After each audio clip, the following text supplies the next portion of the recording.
This is H.B. Burlow, also known as Tikiman. On July 25th, I'll be at Dream a Little Dream Bookery Nook in Midwest City, Oklahoma from 11 a.m. to 1 p.m., and then at the Lost Pages Bookstore in Shawnee, Oklahoma from 2 p.m. to 5 p.m., signing books, selling books, doing some readings, and talking with anybody interested in Midwest historical crime fiction.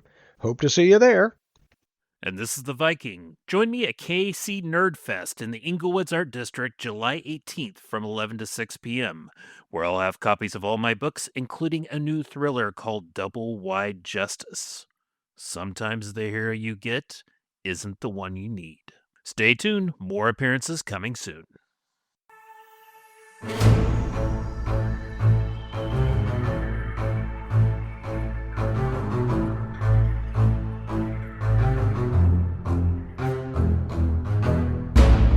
And welcome to Tikiman and the Viking podcast. He is Tikiman. I'm H.B. Burlow, the Midwest historical fiction author of the Ark City Confidential Chronicles series and the Wichita Chronicles series, with the forthcoming book, The Time of Judgment, Volume 4, coming out soon. He, of course, is the Viking. I am William Bryan Johnson, author of Hell to Pay, The Dark Cry of Aristid, and Middle-Aged Man in a Trash Can, with forthcoming novels, Double Wide Justice and King Helgi. I love that word, forthcoming. It means there's something on the horizon. Yeah, well, I mean, we need to keep having stuff coming up, right? We are writers, right? We don't just do podcasts. Well, yeah, I mean, yeah. You got 2 coming out? I have 2 coming out. I've got a novella coming out, hopefully by the end of June. I'm going to self-publish under and generally I've been talking about Whiskey Charlie or Sherman J. Jack and Coke. And yeah, he's going to be a little pen name because this book will have no supernatural. It will not have any elements of horror. Are you going to have book signings in like a bar?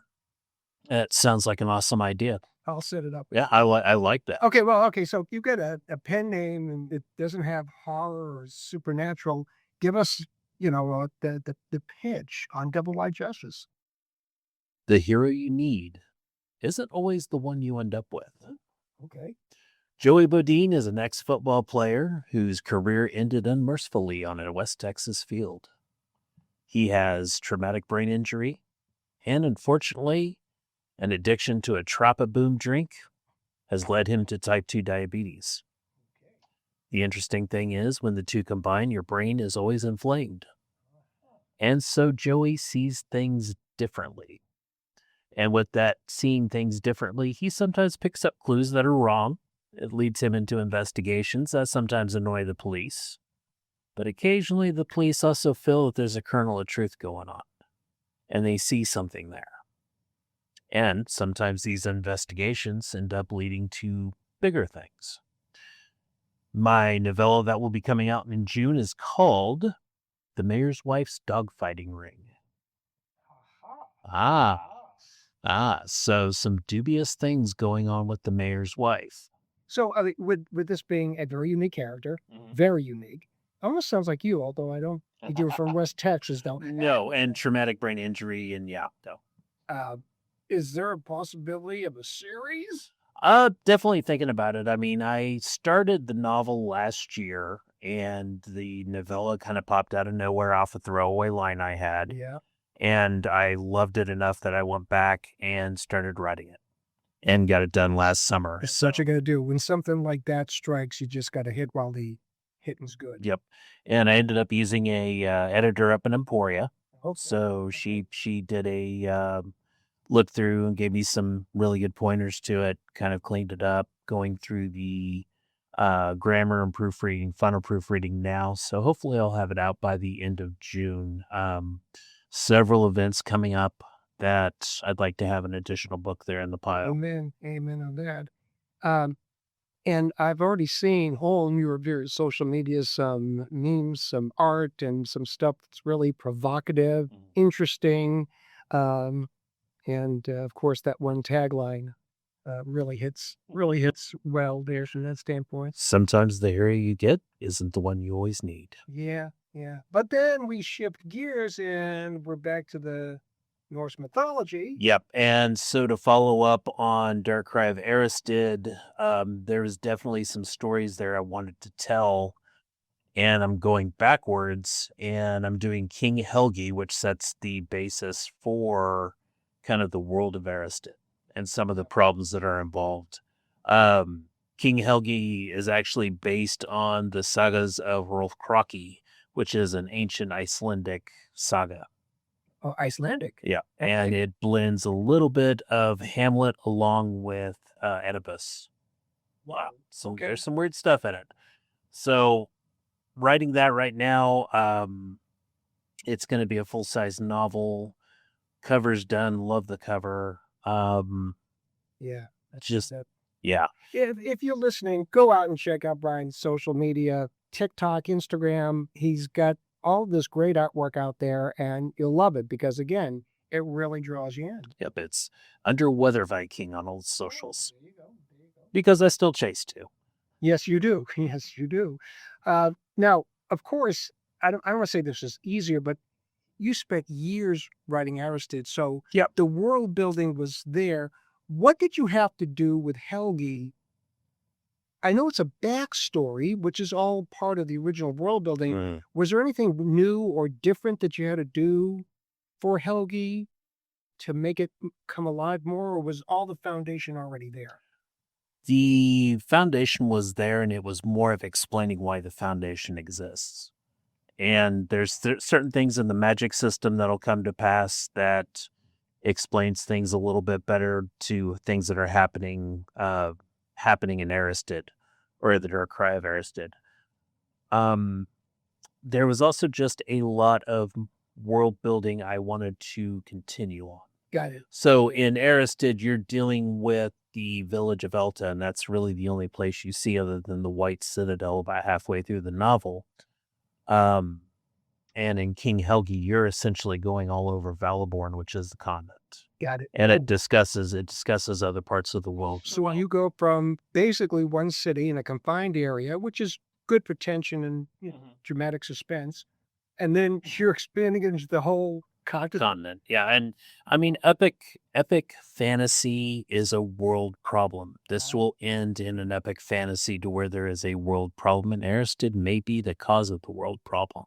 Get out. So maybe the bad guy by the end of it. So before this gets released, we want to just remind people that the Dark Cry of Aristid should be read as well as King Helgi. Sure. I would say so, just for the benefit of people wanting to follow your world. Yeah, Aristid will be a standalone. King Helgi's going to set it off. There's another book called the Saga of Aldir that I'm working on that'll be kind of another novel. Well, the cool thing is in this saga, it talks about a troop of berserker warriors. And there's a group of 12 of them. And they are the be-all, end-all in war.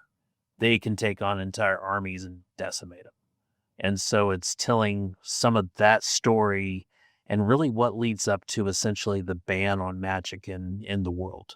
It's good to, I'm pleased that you're doing double wide justice and just stretching your arms, so to speak, but it's good to see you get back into the myth and the folklore and the fantasy thing that you, for as long as I've known you, have been so deeply immersed into. And, oh, yeah. And that's kind of like the fuel that runs the engine. It is. And I'm not quite sure when Saga of Valdir will be out. I'm trying to get King Helgi out by November. Cool. So we'll kind of see how everything So comes one together. June release, one November release, Yeah. and then you're working on Valdir right now? Saga of Valdir is written, probably needs another 20 to 30,000. Okay. And 20 to 30,000 words.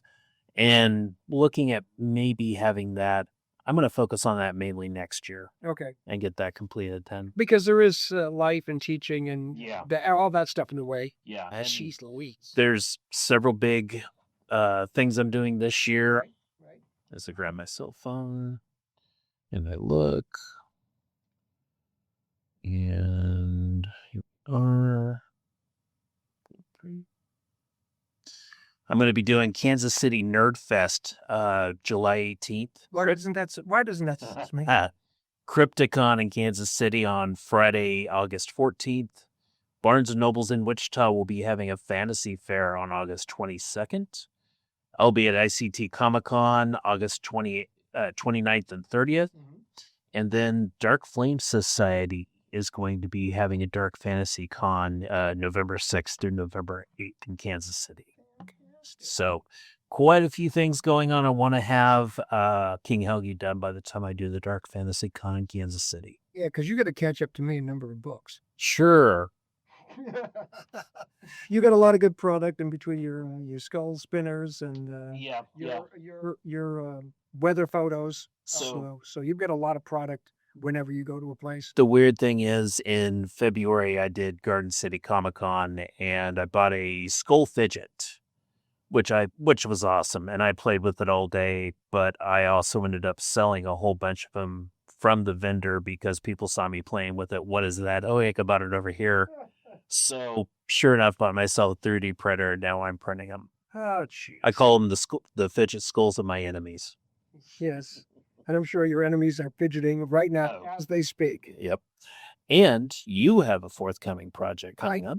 I do. I have volume 4 of the Wichita Chronicles, the continuing adventures of Jewish private investigator Harold Bergman. I'm just going to read off the book. Okay. See, I'm going to read this will identify that. The Nuremberg trials brought many Nazis to justice, but others slipped through the cracks. Harold Bergman, World War II veteran, Jewish private detective, and a man haunted by the past, is pulled into a hunt for a war criminal rumored to be hiding in the plains of Kansas. Alongside Baron Witherspoon, a local beat cop in Ark City, Kansas, and Alex Gordon, a driven FBI agent who is also Jewish, Harold tracks a monster who traded a uniform for a disguise. But as the trail grows warm, Harold faces a choice that no court can settle. Does he follow the laws of man or the laws of God? With his eyes toward the future, the wedding plans with his fiancée Eileen and their desire for a family, a dark presence for an unresolved case in the form of Dr. Douglas Price Kingsley threatens to undermine the possibility of Harold ever finding happiness. When the past finally catches up, it will be a time of judgment. So yeah, I mean, this particular book has been an emphasis of the themes throughout the series. Harold struggling with the laws of man and the laws of God. And when you're a Jew tracking down Nazi war criminals, you got to determine if you catch them, what do you do with them? Especially if you've been a policeman in the past, if you've been a soldier, if you've fought for your country and so forth. So it's really thrilling. Now, I'm happy about this book for another reason. Of course, for fantasy writers like yourself, multiverses are all the thing. Well, this is my version of multiverse because Baron Witherspoon is the main character from the Ark City Confidential Chronicles. Alex Gordon was a character in both books 3 and 4 of the Ark City Chronicles. Does Alex Gordon speak with a Scottish brogue? No, he's named after our friend Alex Gordon, but he has nothing to do with him. And I don't think Alex in Glasgow is Jewish. But I mean, so I'm doing that when I knew the story. I was like, okay, where can I place it? And yeah, okay, I can bring these characters back in. And remind me of the time difference between your two series. Well, the first series, the Ark City Confidential Chronicles, was from 1934 to 1952. And right now, the Wichita Chronicles are from approximately 1946 to 1948. So it's more compact. And I did check. This was amazing. I had to go and check the dates associated with the Ark City Confidential Chronicles in terms of would this piece fit in between or would it cross over? And, if anybody is following all of the series.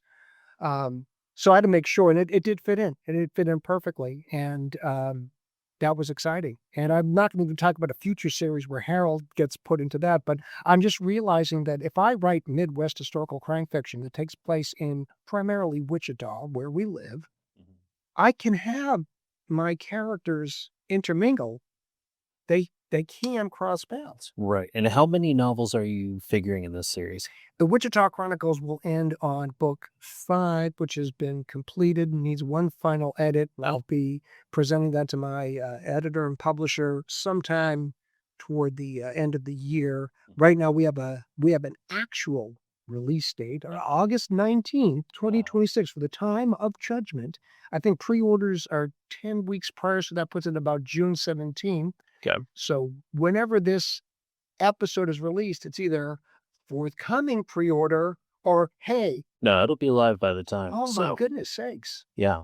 Fantastic. So awesome. And that's going to be available on all the different places that you can buy books and so forth. Now, unfortunately, I've got a couple of events myself, like you.